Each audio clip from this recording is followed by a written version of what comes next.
ऐसा करियर में होता है, रिलेशनशिप में होता है, इनफैक्ट कहाँ नहीं होता है? हर जगह ही होता एक मिनट में लगता है लाइफ बहुत बढ़िया है, अगले मिनट में लगता है कि लाइफ बहुत ही बेकार है। एक मिनट में लगता है सबके साथ रहना है, अगले मिनट में अंदर से आता है सब गए भाड़ में, सब छोड़ छाड़ के मैं वहां चला जाऊंगा या चली जाऊंगी। ऐसा होता है नहीं होता है? एक मिनट में होता है ये करना है करना है करना है करना है, फिर जब करना शुरू करते हैं अरे ये तो बेकार है, इसमें कुछ नहीं है।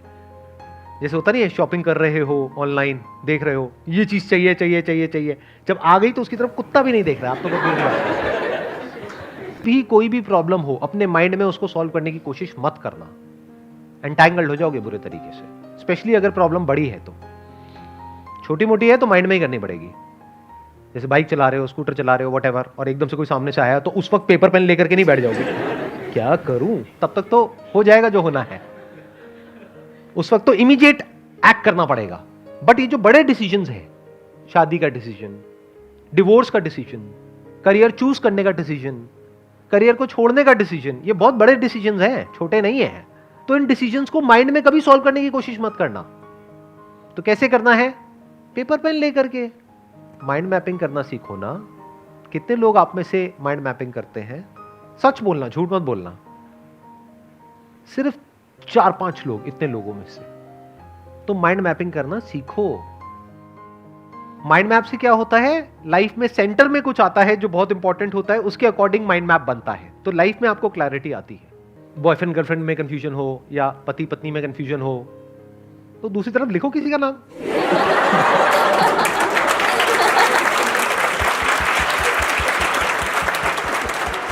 फिर थोड़ी देर में आपको पता है क्या रियलाइजेशन आएगा, रियलाइजेशन, द रियल रियलाइजेशन, ये भी खच्चर वो भी खच्चर, क्या फर्क पड़ता है, और मैं भी खच्चर, तो क्या फर्क पड़ता है?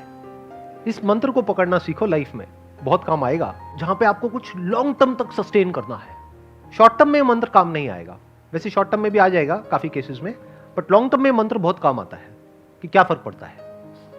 हम सब अपने थॉट्स के हिसाब से चलते हैं, फीलिंग्स के हिसाब से चलते हैं, जो हमें लगता है अपने बिलीफ्स उसके हिसाब से चलते हैं, और सब कुछ ही लिमिटेड है, हर जगह क्लैशेस हैं, कॉन्फ्लिक्ट्स हैं, तो कोई भी परफेक्ट नहीं है।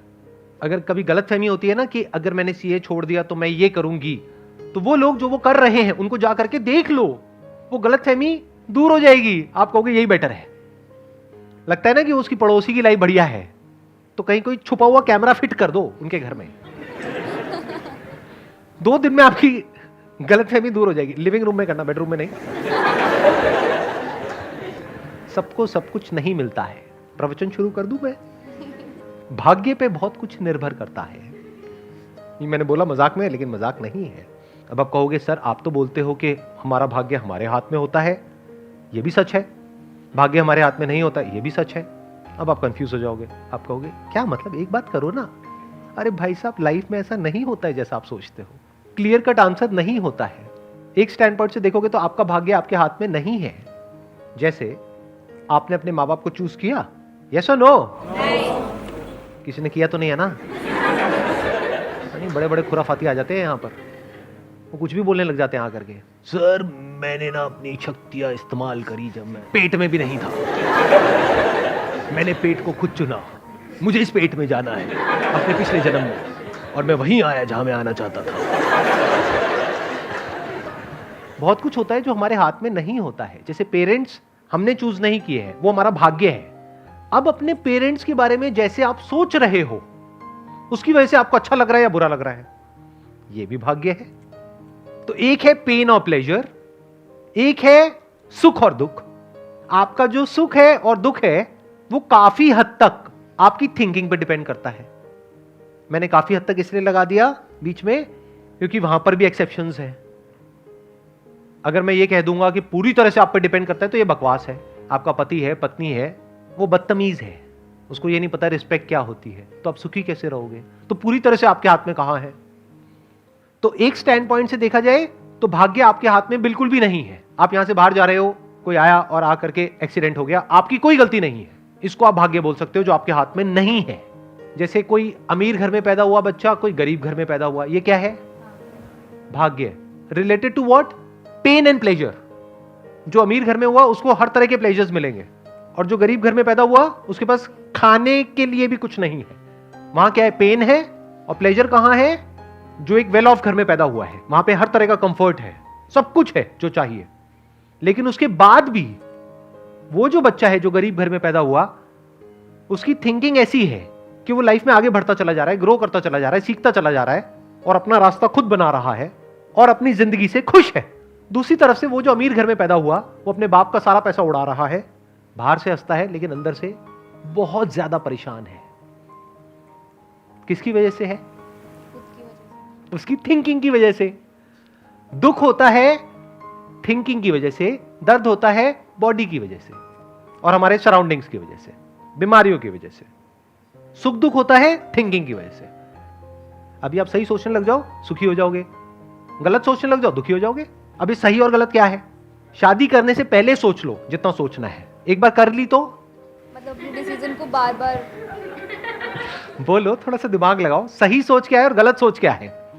मैंने क्या कहा, फॉर्मूला क्या है? सही सोच की वजह से हम सुखी होते हैं, गलत सोच की वजह से दुखी होते हैं। तो पहले जितना सोचना है सोच लो। वो भी आपको लग रहा है कि मैं सोच करके शादी कर रही हूं, उसमें भी भाग्य का बहुत बड़ा रोल है, क्योंकि आप कब कहां किसको मिले और फिर मिल करके कब किसको किसकी आदत पड़ गई पता ही नहीं लगता है। लाइफ ऐसी तो होती है। फिर सही गलत समझ नहीं आता है जब दिल का मामला होता है।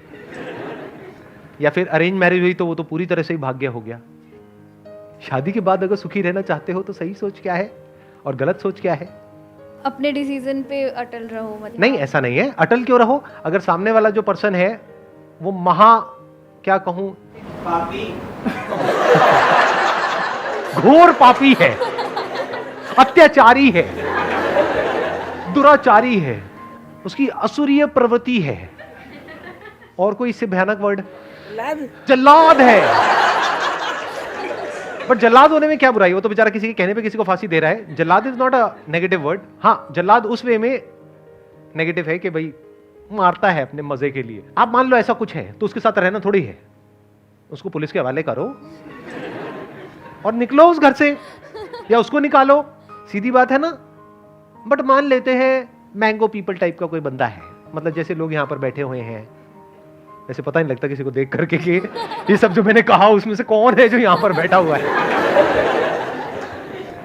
मान लेते हैं कि एक नॉर्मल इंसान है। नॉर्मल क्या होता है? जिसमें कुछ पॉजिटिव है, नेगेटिव है, कभी खुश है, कभी दुखी है, ना एक्सट्रीम में अच्छा है ना एक्सट्रीम में बुरा है। एक्सट्रीम में अच्छे वाले लोग भी बड़े खतरनाक होते हैं, एक्सट्रीम में बुरे तो बात हो ही गई है, तो बीच में कहीं पे है। तो अब सही सोच क्या है? इम्परफेक्शंस को एक्सेप्ट करना। मतलब जैसे मुझ में भी कुछ अच्छी बुरी चीज़ें हैं तो सामने वाले की भी अच्छी बुरी चीज़ें, और क्या फ़र्क पड़ता है? क्या फर्क पड़ता है? बस ये गोल्डन मंत्र को पकड़ लो कि कभी उसकी कुछ हरकतें होंगी, आपको गुस्सा आ जाएगा, आप गुस्सा करोगे तो वो भी गुस्सा करेगा, क्या फर्क पड़ता है? चीख चिल्लाहट हो जाएगी, क्या फर्क पड़ता है? थोड़ा एक आध बर्तन टूट जाएंगे, क्या फर्क पड़ता है? बर्तन और आ जाएंगे, अगले दिन फिर नॉर्मल हो जाओ। मैं आपको सही बातें बता रहा हूं, प्रैक्टिकल बातें, थियोरेटिकल बातें नहीं। जैसे कुछ लोग होते हैं ना, वो बैठ करके बोलते हैं नहीं नहीं बस अपने मन को ऐसा आप करो, वैसा करो, ये करो, वो करो। अरे ऐसा नहीं होता है रियल लाइफ में।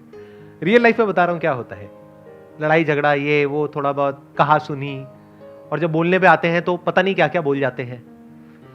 आप हूं तो कर रहे हो लेकिन शादी नहीं हुई आपकी अभी, तो आपको नहीं पता है क्या क्या बोल जाते हैं, किस किस हद तक बोल जाते हैं। सर अगर वो चीट कर रहा है तब भी यही मंत्र रखना है। मैंने कब बोला? वो तो उनमें से किसी कैटेगरी में आ गया ना। अय्याश है,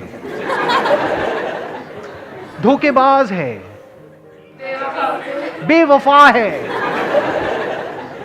कुछ वर्ड छूट गए होंगे, अभी भी आप समझ लेना इशारों में कि अगर ऐसा कोई है तो छोड़ दो।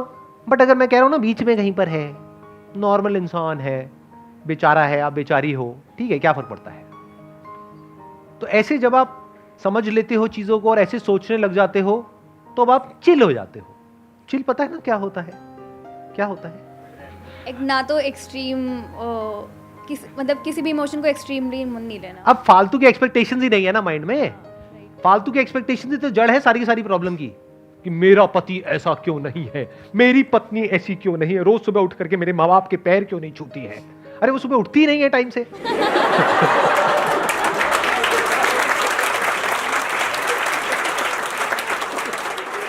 इमोशंस आपके ऊपर हावी होना बंद हो जाएंगे, आपके अंदर से ही आपको जवाब मिल जाएगा, क्लियर चीजें समझ आने लग जाएंगी, सॉल्यूशन समझ आ जाएगा कि अच्छा अब मेरे को ये छोड़ने का मन कर रहा है, छोड़ती नहीं हूं, कुछ और करने का मन कर रहा है, फॉर एग्जाम्पल डांस, म्यूजिक, एक बार जा करके देखती हूं।